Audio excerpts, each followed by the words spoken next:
It was supposed to be an ordinary morning at the Blake mansion, a house so vast it could swallow most people's homes in a single wing. The sunrise spilled gold through the floor-to-ceiling windows, lighting the marble halls where every step echoed like a whisper of wealth. But that morning, a scream ripped through the calm, slicing through the air like a knife. "Mr. Blake, come quickly!" The voice belonged to Thomas, the head butler, a man who never lost his composure, until now. Jonathan Blake, the billionaire who owned half the skyline of New York, was halfway through his coffee when the sound froze him in place. He slammed the cup down, coffee splattering across his newspaper. His heart thudded with dread. "What is it, Thomas?" he barked, already rising from his chair. The butler's face was pale. "It's your son's room, sir. Something's wrong." Without another word, Jonathan sprinted up the grand staircase, his expensive shoes echoing against the marble steps. The hallway seemed endless, the air heavy with panic. As he reached Ethan's door, it was half open, light spilling out, and then he saw it. Amara. The young maid lay motionless on the floor beside his son's bed. Her dark skin was ashen, her eyes closed, her breathing faint. One hand was clenched tightly around a silver necklace that glimmered in the morning light. "Amara!" Thomas gasped, kneeling beside her. But Jonathan's gaze shifted to his son, Ethan, sitting frozen in the corner, trembling, his blonde hair disheveled, tears streaking his cheeks. "Ethan." Jonathan's voice boomed, more out of fear than anger. "What happened here?" His son didn't answer. His lips quivered, but no words came out. His eyes darted between his father and the unconscious maid, filled with guilt, confusion, and something else Jonathan couldn't understand. "Dad, I didn't mean for this to happen," Ethan stammered finally, his voice breaking. Jonathan's pulse quickened. His mind raced to the worst conclusions.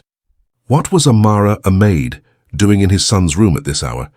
Why did his son look so terrified? His brain screamed scandal, betrayal, shame. He knelt beside Amara, checking her pulse. It was faint, but there. She was breathing. Relief washed over him, but it was quickly replaced by fury.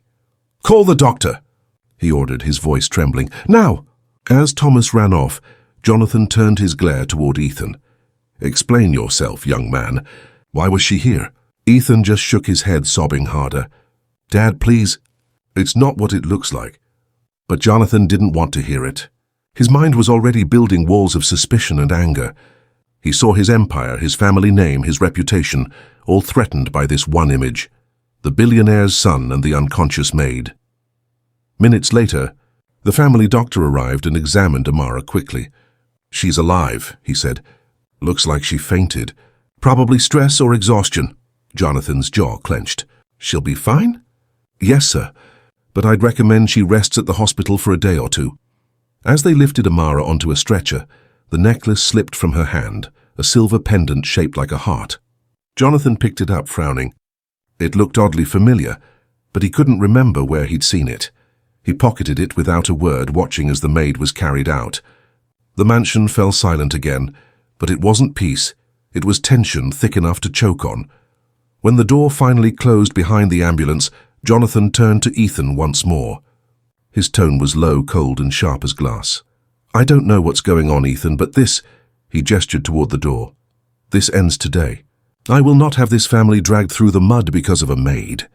Ethan flinched, tears falling harder. "Dad, you're wrong." But Jonathan had already walked away. He didn't see the pain in his son's eyes. He didn't see the truth hidden in that silence. All he knew was that something inside his perfect world had cracked, and the echo of that crack would soon destroy everything he thought he knew. By the next morning, the Blake mansion no longer felt like the calm, polished palace it had always been. It buzzed with whispers, soft, sharp, and poisonous. Servants who had once greeted each other with polite smiles now huddled in corners, their voices trembling with curiosity and judgment. "Did you hear? Mr. Blake's son and the maid were found together," one cook whispered, glancing nervously around. "They say she fainted in his room," another replied. "Can you imagine the shame if the press finds out?" "Oh, she's finished. People like her don't survive scandals like this." Those murmurs traveled fast, faster than truth ever could. Jonathan Blake, The billionaire, whose name commanded respect in every business circle, sat in his study, his mind spiraling with anger. His hands trembled slightly as he poured himself another cup of coffee, trying to appear calm even to himself. But his heart was pounding, a storm of confusion, humiliation, and disbelief. He had built an empire on control over money, over image, over reputation. But now, inside his own home, that control was slipping through his fingers. The media had not yet caught wind of the incident, but Jonathan knew it was only a matter of time. All it would take was one loose-lipped servant, one rumor whispered to the wrong person, and his family's name would be dragged through the mud. He slammed his fist against the table, the sound echoing through the silent study. "How could this happen in my house?" he muttered under his breath. Just then, the door creaked open. It was Ethan, his teenage son. His face was pale, his eyes red-rimmed from crying. "Dad," he began softly. Jonathan's jaw tightened. "Not now, Ethan. I'm not in the mood for excuses. But you don't understand." "I understand enough," Jonathan snapped, standing up. "You were alone in your room with the maid, and she was found unconscious. Do you realize what that looks like?" Ethan flinched, his eyes wide. "It wasn't like that. She was helping me." "Helping you?" Jonathan cut him off, his voice rising. "Helping you with what? You're 17, not a child. You don't need a maid in your room at that hour." Ethan's lips trembled. "Please, Dad, you're wrong about her. She's not—" "I don't want to hear her name again," Jonathan thundered, slamming his hand on the desk. The fury in his voice made Ethan step back. "Do you understand how this could ruin us? How this could destroy everything I've worked for?" Ethan swallowed hard, tears filling his eyes. He wanted to tell his father the truth, that Amara had come to check on him, that she had found him trembling, barely holding himself together. But the fear in Jonathan's eyes wasn't fear of truth. It was fear of judgment, fear of reputation, fear of losing control. Ethan knew that nothing he said would make his father listen. Jonathan turned away, staring out the tall window overlooking the city skyline. His voice lowered, cold and distant. "She's fired. Effective immediately. I won't have her name associated with this family." Ethan's heart broke. "Dad, please, she didn't do anything wrong." But Jonathan didn't even look at him. "Go to your room." When the door shut behind Ethan, silence filled the room again, a heavy, suffocating silence. Jonathan sank into his chair, exhaling slowly. Somewhere deep down, a small voice whispered that maybe he was wrong.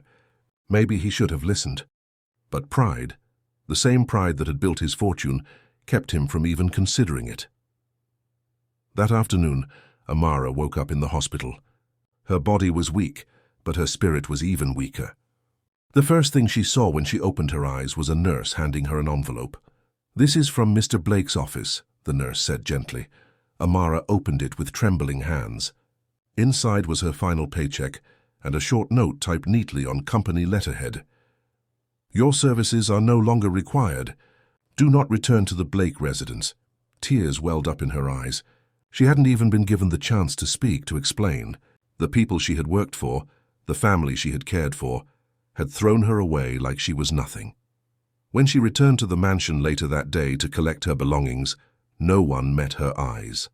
The same people who used to greet her with smiles now turned away. She walked down the long marble corridor for the last time, clutching a small bag, her only possessions. As she passed Ethan's door, it opened quietly. Ethan stood there, eyes full of pain. "Amara," he whispered, his voice breaking. "I tried to stop him." She gave him a weak smile. "It's okay, Ethan, I know you did." She looked down at the necklace still hanging from her wrist, the same one she had been holding when she fainted. She slipped it into her pocket and turned to leave. "Take care of yourself," she said softly. "And remember what your mother told you. Kindness always finds its way back." Ethan's heart shattered as he watched her walk away, her figure growing smaller and smaller down the marble hallway. In the grand mansion that had everything, something precious had just been lost: trust, innocence, and truth. And as the heavy front doors closed behind Amara, Jonathan Blake didn't realize that he had just made the greatest mistake of his life. The Blake mansion had always been quiet, the kind of quiet that came from money, discipline, and control. But ever since Amara was fired, that silence felt different. It wasn't peaceful anymore. It was heavy. It lingered like a ghost. pressing against the walls and echoing through the halls. Ethan Blake, once full of laughter and warmth, now moved like a shadow in his own home. He no longer joined his father for breakfast or asked about the family business. His meals went untouched, his eyes hollow. The spark that had once made him his mother's mirror had dimmed completely. Jonathan noticed the change. Of course he did. But he chose to explain it away. He's a teenager, he told himself. He'll get over it. But deep down he knew it was more than that. Ethan wasn't just sad, and he was broken. Every night, Jonathan could hear faint sounds coming from his son's room, muffled sobs, the creak of footsteps pacing back and forth, sometimes even the quiet hum of music that stopped abruptly mid-song. He wanted to check on him, to talk to him, but every time he reached for the doorknob, something stopped him. Pride, guilt, fear. Jonathan Blake was a man who negotiated billion-dollar deals, who could make CEOs tremble with a single glance. Yet when it came to his own son, he felt powerless. One night, unable to sleep, he stood in the hallway outside Ethan's door, listening. Inside, Ethan was whispering, not to him, but to someone else. "I miss you, Amara," Ethan murmured. "You were the only one who understood. I wish you hadn't gone." Jonathan froze. The sound of her name sent a sharp pang through his chest. He wanted to knock, to tell Ethan to forget her, that she was gone for a reason, but he couldn't move. He just stood there, his hand trembling by the door. When he finally walked away, he didn't notice the tears that had escaped his own eyes. The following weeks were no different. Ethan began skipping school. He stayed locked in his room for hours, ignoring his father's calls. His bright blue eyes looked tired, distant. Even his teachers began to call, expressing concern. "Mr. Blake, your son is struggling emotionally," one of them said over the phone. "He needs support, maybe even therapy." Jonathan thanked her politely and hung up. But the idea of therapy, of admitting weakness, gnawed at him. He had been raised to believe emotions were a distraction, something to bury beneath power and success. He couldn't understand how his son, born into privilege, could be so lost. Still, guilt began to creep into his mind. Every time he saw Ethan, he remembered that morning. Amara's pale face, the way she had clutched that necklace. Something about it didn't sit right. Something about the whole situation felt unfinished. But whenever that thought crossed his mind, his pride shoved it away. He had already made his decision. Going back now would make him look weak. One evening, the tension finally broke. Jonathan came home early from work and found Ethan sitting alone on the balcony, staring out at the sunset. The golden light washed over his face, but his eyes were dull, lifeless. "Ethan," Jonathan said softly, stepping closer. Ethan didn't turn around. "What do you want, Dad?" Jonathan hesitated. "I want to understand what's happening to you." Ethan gave a bitter laugh. "You want to understand? You fired the only person who did understand me." Jonathan's jaw tightened. "We've been through this, Ethan. She overstepped her boundaries. What she did was care." Ethan's voice cracked like thunder. He turned, his eyes wet with tears. "You don't even know what she meant to me. She wasn't just a maid, Dad. She was my friend. She helped me when no one else did." Jonathan's heart twisted. "I provide everything you could ever need." "No, you don't." Ethan shouted. "You give me things, not love." "Amara gave me kindness. She listened. She made me feel seen. You just see your reputation." The words hit like daggers. Jonathan wanted to shout back, to defend himself, but nothing came out, because deep down he knew his son was right. Ethan's voice softened, trembling now. "You think firing her fixed everything, but it didn't. You broke something in me, Dad, and I don't know how to fix it anymore." The boy turned and walked back inside, leaving Jonathan alone on the balcony, the billionaire surrounded by wealth yet emptier than ever. That night, Jonathan sat in his study, staring at the silver heart-shaped necklace he had taken from Amara's hand weeks ago. It lay on his desk, gleaming under the lamp. He picked it up and turned it over in his fingers, noticing an engraving he hadn't seen before. Tiny, delicate words. "For Ethan, from Mom." His breath caught in his throat. That necklace didn't belong to Amara. It belonged to his late wife. The realization hit him like a wave. Ethan's mother had given him that necklace before she died, a symbol of love and strength. Why had Amara been holding it? Why had Ethan trusted her with something so precious? For the first time, Jonathan felt something he hadn't felt in years. Doubt. Maybe, just maybe. He had been wrong. Jonathan couldn't sleep that night. The image of the silver necklace lay heavy on his mind, its engraved words echoing in his head. For Ethan, from Mom. It wasn't just jewelry. It was a memory, a piece of his late wife, the one woman who had ever softened his cold heart. He stared at it for hours, turning it over in his hand. Why had Amara, the maid, been holding it? Ethan had never let anyone even touch that necklace. Jonathan remembered how protective his son was of it, how he used to clutch it when he was younger, whispering, "Mom's still with me." But that morning, Amara had been found with it in her hand. The thought stirred something deep in Jonathan, not just curiosity but guilt. He had accused her of stealing it. He had fired her without even asking why. Sleep refused to come. His mind replayed Ethan's words on the balcony. "You broke something in me, Dad." At dawn, unable to stand the weight of it anymore, Jonathan walked into Ethan's room. His son was asleep, his face pale and tear-streaked. The room smelled faintly of dust and loneliness. Papers were scattered across the desk and clothes lay untouched on the floor. Jonathan sighed. This wasn't just teenage rebellion, and this was pain. Deep, unspoken pain. As he began to pick up some of the papers, something small caught his eye. A leather-bound book, worn at the edges, tucked between the bookshelf and the wall. Curious, he pulled it out. The cover was plain, but when he opened it, the handwriting stopped him cold. The first page began with elegant, careful strokes. "Dear Diary, my name is Amara. Today is my first day working for the Blakes. I'm nervous, but I hope I can do something good here." Jonathan froze. It was her diary. He hesitated. Part of him knew it was wrong to read it, but another part, the part desperate for answers, couldn't stop. He turned the page. "Ethan reminds me of my little brother back home. He smiles, but his eyes, they look so sad. I don't think his father notices." Jonathan's throat tightened. He kept reading. "I found Ethan sitting alone today, staring at the floor. I asked him what was wrong, and he said he misses his mom. I told him I miss mine too." He smiled for the first time. Jonathan could almost hear her voice in the words. Gentle, warm, patient. The same kindness his late wife once had. He flipped further. "Ethan has been skipping meals again. Mr. Blake doesn't see it. He's too busy with work." Can't blame him, but I wish he'd just sit with Ethan once. The boy just needs someone to talk to. Each line felt like a knife. He had been so blind, so wrapped up in meetings and money, that he hadn't seen his own son's suffering. Amara had seen what he didn't. He read on, his eyes stinging.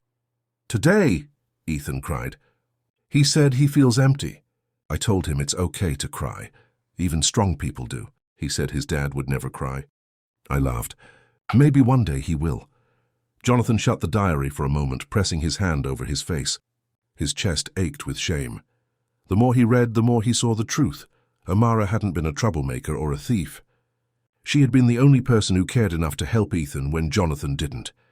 He turned to the last few pages, written just days before she was fired. "Ethan gave me his mother's necklace today.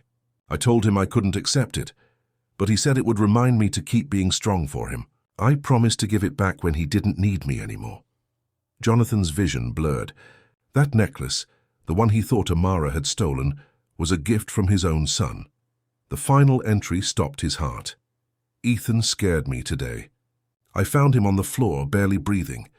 He said he didn't want to live anymore. I panicked, tried to call Mr. Blake, but I didn't know how. I stayed with him until he opened his eyes. I was so relieved. I must have fainted after." Jonathan dropped the diary onto the bed, his hands trembling. The truth hit him like a blow. Amara hadn't done anything wrong. She had saved his son's life. And in return, he had destroyed hers. He sat there for a long time, staring at the pages, his mind numb. For years he had believed money could solve anything, but no amount of money could undo what he had done. He looked at his sleeping son, the faint rise and fall of his chest, and whispered, "She saved you. And I ruined her." The morning sun poured through the curtains, painting the room in soft gold. But for Jonathan Blake, it didn't feel warm. It felt like judgment. He closed the diary gently, holding it to his chest. For the first time in his life, The billionaire felt poor, stripped of pride, stripped of peace, left with nothing but guilt and regret. And as he stood by the window, staring out at the endless city skyline, one thought consumed him. I have to find her. The morning light crept slowly across the marble floors of the Blake mansion, but Jonathan Blake hadn't slept at all. He sat in his study, Amara's diary open before him, its words still echoing in his head. He had read every line, every desperate plea, every note of kindness, every word written by the woman he had judged without mercy. Each page had torn a new wound in his heart. Amara hadn't betrayed them. She had saved his son. And now Jonathan could no longer sit in silence. He stood, gripping the diary so tightly his knuckles turned white, and marched down the long hallway toward Ethan's room. His footsteps were heavy, determined, almost trembling. He burst through the door without knocking. Ethan sat by the window, staring blankly at the garden below. The boy looked older, thinner, his once lively eyes now dulled with sadness. Jonathan's voice came out rough, urgent. "Ethan, we need to talk." Ethan didn't turn. "About what?" Jonathan held up the diary. "About this. About her." At the sight of it, Ethan froze. His shoulders stiffened, and his eyes widened in shock. "Where did you get that?" "I found it in your room," Jonathan said, his tone a mix of anger and sorrow. "I had to understand what really happened. I had to know why Amara, was in your room that morning." Ethan's face went pale. He looked away, his lips trembling. You read it?" Jonathan nodded slowly. Every word. For a moment silence filled the room, heavy and suffocating. Then Ethan whispered, his voice cracking. "You weren't supposed to see that." Jonathan stepped closer. "I needed to, son. I needed to know what I did. I fired that girl without listening to a single word. I called her a thief. I ruined her life." His voice broke. "And all along she was saving yours." Ethan's breath caught. His eyes filled with tears. You finally know." Jonathan swallowed hard. "Tell me everything, Ethan, please. I need to hear it from you." Ethan turned toward him slowly. His face was pale, his eyes red. "That night, I wasn't okay, Dad. I hadn't been okay for a long time." Jonathan's heart squeezed. He wanted to speak, to comfort, but he stayed silent. Ethan continued, his voice shaking. "After Mum died, I felt like everything went dark. I didn't want to wake up. I didn't want to eat. I didn't want to live. You were always gone. Business meetings, parties, phone calls, and I didn't want to bother you. I thought you didn't care." Jonathan felt the sting of every word. "Ethan, But Ethan stopped him. "Amara saw what you didn't. She noticed when I didn't eat. She noticed when I cried. She used to leave notes for me, little pieces of hope. She'd say things like, 'You're stronger than you think,' or 'Your mom would be proud of you.' She made me feel human again." He took a shaky breath. "That night I couldn't take it anymore. I thought about ending it. I thought maybe if I just disappeared you'd finally see me." Jonathan's knees nearly gave out. "Ethan." "She found me," Ethan whispered. "She came in to check on me like she always did. She saw me on the floor. She panicked. She tried to wake me, to help me, and when I opened my eyes she was crying. Then she fainted. That's when you came in." The silence that followed was unbearable. Jonathan stared at his son, every breath like fire in his lungs. "All this time," he murmured. "I thought she was the problem, but it was me." Ethan wiped his tears, his voice barely a whisper. "You didn't even ask what happened. You just yelled at her. She didn't defend herself because she respected you too much." Jonathan's eyes filled with tears, real, raw tears he hadn't shed since his wife's funeral. "I thought I was protecting this family, but I was only protecting my pride." He sat beside Ethan for the first time in months, his voice trembling. "I'm sorry, son. I'm so sorry." Ethan looked at him, really looked at him, and for the first time saw his father not as a billionaire, but as a broken man. "You can't just say sorry, Dad," he said softly. "You have to make it right." Jonathan nodded slowly. "I will. I don't care what it takes. I'll find her. I'll make it right." Ethan's eyes widened. "You mean it?"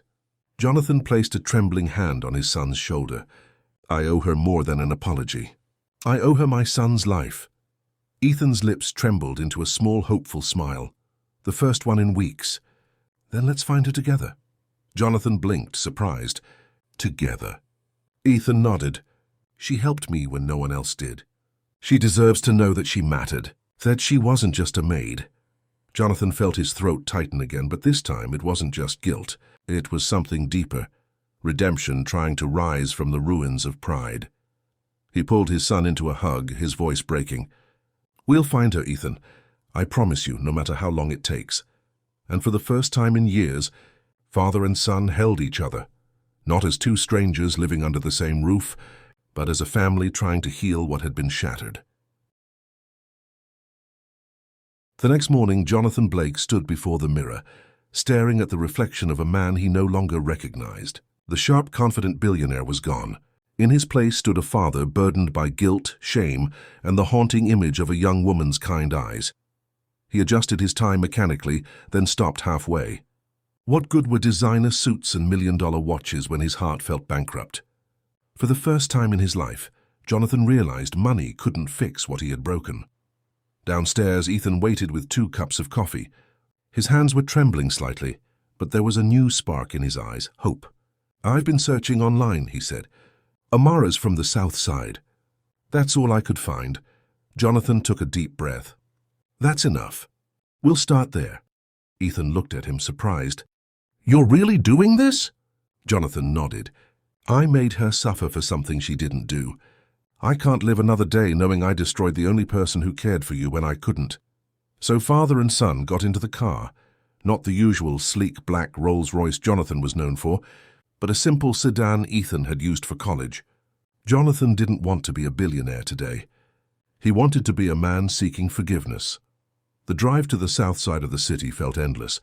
Towering glass buildings slowly gave way to cracked pavements, rusted fences, and small houses that whispered stories of hardship and survival. Ethan kept his eyes on the road, his voice quiet. "She told me once that she wanted to be a nurse. Said she worked here to save money for school. She said helping people made her feel alive." Jonathan clenched his jaw. "And I took that dream away from her." They drove past small shops, crowded markets, and narrow streets where laughter mixed with struggle. Every face reminded Jonathan of the woman he had wronged. They asked around, at grocery stores, at a small church, even at a laundromat where Amara was known to help older women wash clothes. "Amara?" one woman said softly. "Yes, I remember her. Sweet girl, always smiling. She stopped coming around a few weeks ago. Said she had to take care of her brother." Jonathan leaned forward. "Do you know where she lives?" The woman pointed toward a run-down building at the edge of the street. "3rd floor, room 309, but be gentle with her. That girl's been through enough." Jonathan felt his heart twist. "Thank you." When they reached the building, the sight broke him. The walls were cracked, the paint peeling. A single flickering bulb lit the narrow stairway. This was where she lived, the same girl who had scrubbed his mansion floors while hiding her pain behind a smile. Ethan hesitated. "Dad, maybe we should call first." Jonathan shook his head. "No, this is something I need to do face to face." He climbed the stairs slowly, his footsteps echoing in the silence. When he reached room 309, his hand froze before knocking. What if she refused to see him? What if she hated him? And she had every right to. Ethan placed a hand on his father's shoulder. "We came this far. Don't back down now." Jonathan nodded and knocked. There was no answer. He knocked again, softer this time. "Amara, it's Mr. Blake. Please, I need to talk to you." For a few seconds, nothing happened. Then the door creaked open slightly. Amara stood there, her face pale, eyes tired, one hand holding onto the doorframe for balance. She looked weaker than before, her spirit dimmed. When her gaze met Jonathan's, she froze. "Mr. Blake?" she whispered, disbelief and pain mixing in her voice. Jonathan's throat tightened. "Amara, I know I'm the last person you want to see, but please, just give me a moment." Her eyes flicked toward Ethan, standing behind him. The sight softened her expression slightly. "Ethan," she murmured, "you look better." Ethan smiled faintly. "Because of you." Tears filled her eyes, and she looked back at Jonathan. "Why are you here?" Jonathan took a deep breath. "To tell you I was wrong. About everything." She blinked, confused. "What?" He stepped closer, his voice breaking. "I found your diary. I know what really happened that night. I know you saved my son. I accused you of something terrible, and you never defended yourself. He swallowed hard. I destroyed your life because of my pride. Amara's lips trembled. Are you to read my diary? I had to, Jonathan said softly. It was the only way to hear your truth after I silenced your voice. Tears streamed down her cheeks, but she shook her head. I didn't want you to feel guilty, sir. I just didn't want Ethan to get hurt. Jonathan's eyes filled with tears. You shouldn't have had to protect us. That was my job. For a long moment the room was silent except for the sound of their quiet sobs. Ethan finally spoke. Amara, you saved my life, and I never got to thank you. She smiled faintly, though her eyes were still wet. You don't need to thank me, Ethan. You just need to live. Jonathan wiped his eyes and stepped closer. Amara, I can't erase the pain I caused, but please, let me help you now. Let me fix what I broke. Amara looked down at her hands, trembling. Mr. Blake, I don't need your money. I know, he said gently. You never did. I just want to make things right. Not as a billionaire, but as a man who finally understands what matters. For the first time, Amara looked at him, really looked at him, and saw not the cold, powerful man who had humiliated her, but a father broken by remorse. After a long silence, she nodded softly. All right, Mr. Blake, we can talk. Jonathan exhaled shakily. His eyes filled with gratitude. And in that small, crumbling apartment, a door opened, not just to a room, but to forgiveness, healing, and the first flicker of redemption. Amara sat on the edge of the worn sofa, her trembling fingers wrapped around a chipped cup of tea. The air in the small apartment felt heavy, filled with unspoken words and memories neither of them could escape. Jonathan sat across from her, looking completely out of place in his tailored suit and polished shoes. But for the first time he didn't care about appearances. His eyes were tired, his heart open, and his voice, soft, trembling, carried the weight of 1,000 regrets. Amara, he began quietly, when I saw you unconscious in Ethan's room, I let anger blind me. I didn't ask questions. I didn't look at the truth. I saw what I wanted to see, a reason to blame someone for my own failures as a father. Amara stared into her cup, her voice barely a whisper. You called me a liar, a thief. You said I betrayed your family. Those words. They broke me, sir. I worked every day to prove I was good enough, to show I wasn't just a maid. But that day you made me feel like I was nothing. Jonathan closed his eyes, her words cutting deeper than any blade. I know, he said hoarsely, and I hate myself for it. Ethan shifted uncomfortably in his seat beside his father. You shouldn't have gone through that, Amara. You didn't deserve any of it. Amara looked at Ethan, the boy she had protected like her own brother, and smiled sadly. You were the only light in that house, Ethan. I couldn't just watch you fade away. You reminded me of my little brother. Jonathan looked up sharply. Your brother? She nodded. He's only 10, sick since birth. That's why I took the job at your mansion, to pay for his medicine. Every penny I earned went to him. That's why I never defended myself when you fired me. I didn't have time to fight. I just needed to take care of him. Her voice broke and tears rolled down her cheeks. I lost that job. And for weeks I couldn't afford his medicine. He got worse. There were nights I sat by his bed praying he'd wake up in the morning. Jonathan's hands shook as guilt overwhelmed him. Oh God, and Amara, I didn't know. I didn't even ask. Amara wiped her tears and looked at him. You didn't have to, sir. I understood. People like you don't see people like me. The silence that followed was thick with emotion. Ethan reached out and gently took Amara's hand. You shouldn't say that. My dad does now. He's trying. Jonathan nodded, his voice breaking. You're right, Amara, I was blind. I saw money, status, image, but not people. Not their hearts. You were more family to my son than I was. Amara blinked through her tears. Mr. Blake, he raised a hand. Please, call me Jonathan. I don't deserve the title of sir from you. For a long moment she said nothing. Then slowly she nodded. Jonathan leaned forward, his eyes glistening. Amara, I can't erase the past, but I want to help you now. Not because I pity you, but because I owe you everything. You saved Ethan's life. You saved my life. You reminded me what it means to be human. Amara looked hesitant. I don't need your money, Jonathan. He shook his head. I'm not offering money. I'm offering support. Whatever dreams you had, nursing school, your brother's treatment, I want to help you achieve them. Let me do this, not as a debt, but as gratitude." She studied his face, the sincerity in his eyes, the pain etched in every line. For the first time she saw not a billionaire, but a man stripped of ego and pride. Finally she nodded softly. "All right, but not for me, for my brother." Jonathan smiled faintly, relief washing over him.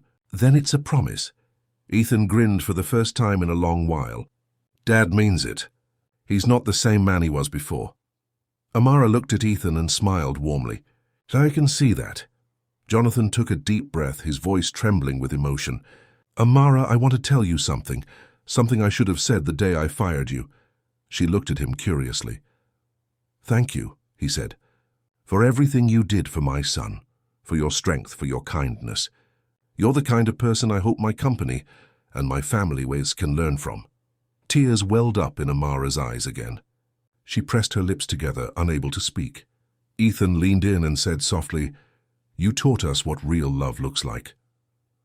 Amara finally broke into a genuine smile. "And you both taught me that even the hardest hearts can change."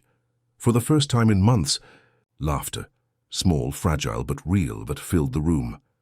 Jonathan looked around the humble apartment, then back at the two people who had changed him forever. "You know," he said softly, "this place feels more like a home than that mansion ever did." Ethan chuckled. "That's because there's love here." Jonathan nodded slowly, tears glistening in his eyes. "Then maybe it's time I learned how to build a home again." Amara looked at him, her heart softening. For the first time she saw hope, not just for herself but for all of them. Outside, the sunlight broke through the clouds, spilling into the small apartment like a promise of new beginnings. Weeks passed after that emotional meeting in Amara's small apartment. Jonathan Blake was no longer the same man the world knew, the cold billionaire with walls of pride and gold. Something inside him had changed forever. He began visiting Amara and her brother Daniel regularly. At first she resisted his help, wary of his intentions. But Jonathan didn't come with arrogance or charity. He came humbly, with groceries, medicine, and sometimes just silence, sitting quietly beside Daniel's hospital bed.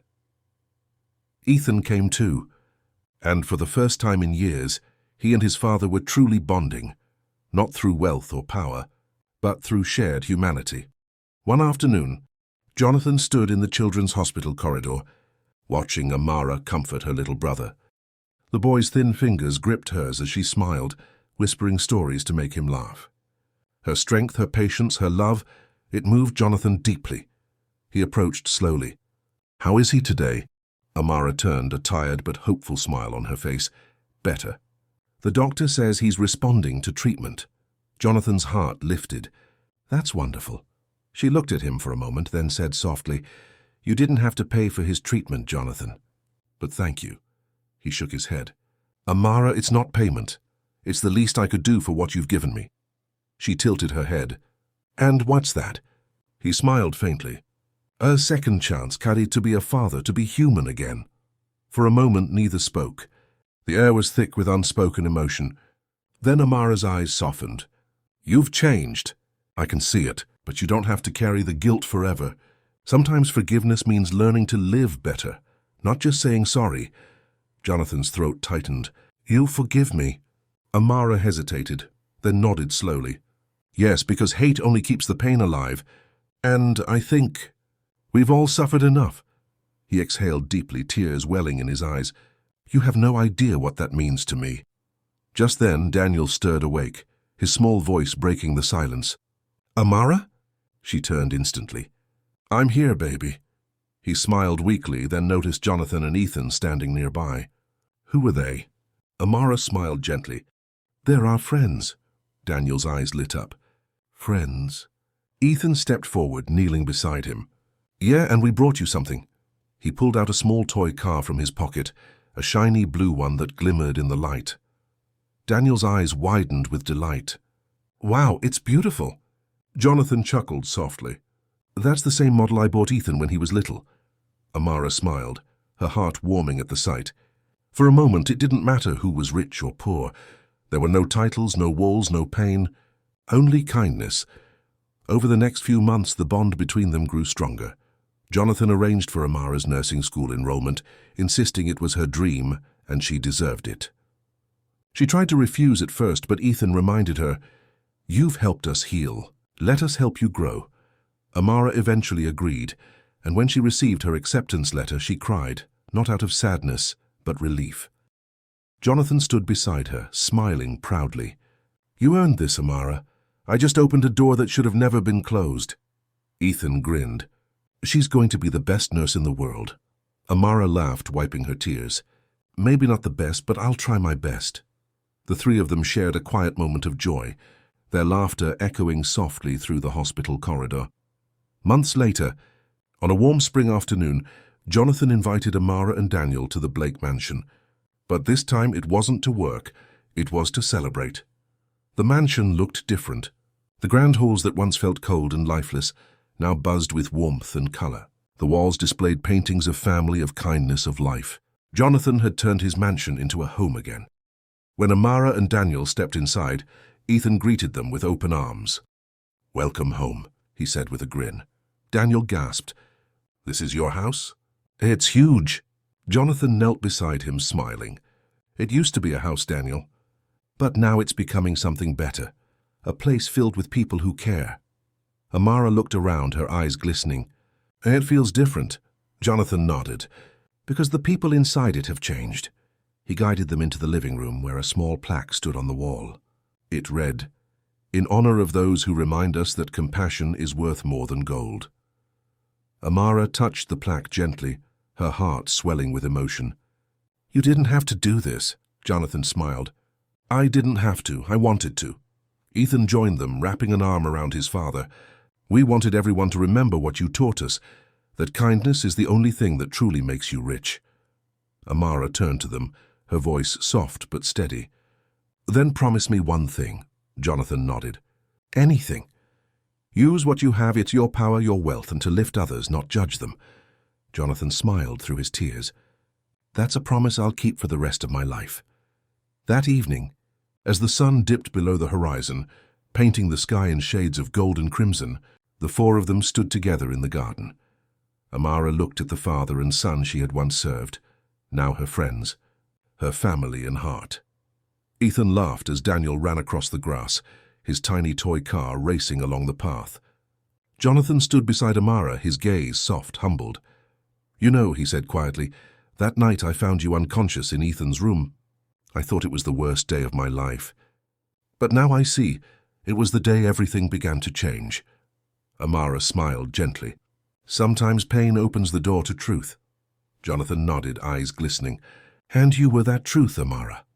As the wind rustled through the trees and laughter filled the air, Amara closed her eyes for a moment, feeling peace wash over her heart. The pain was gone, the past was forgiven, and what remained was love.